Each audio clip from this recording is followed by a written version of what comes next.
ஒரு ஃபாலோவரோட கொஸ்டின், குழந்தைய சுத்தி நீர் குறைவா இருந்ததுனால எனக்கு சிசேரியன் பண்ணாங்க, அது கரெக்டா டாக்டர் அப்படின்னு கேட்டிருந்தாங்க.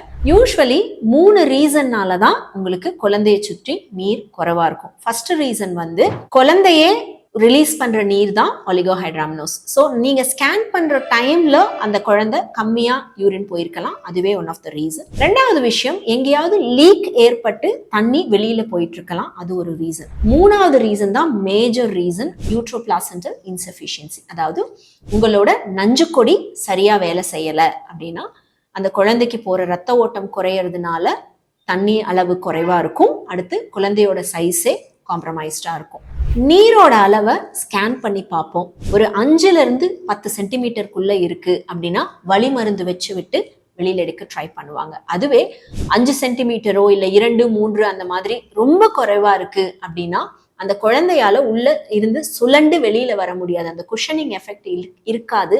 ஸோ இதெல்லாம் தான் காரணங்கள். ரொம்ப நீர் குறைவாக இருந்தால் கண்டிப்பா சிசேரியன் தான் பண்ணியிருப்பாங்க. So don't worry.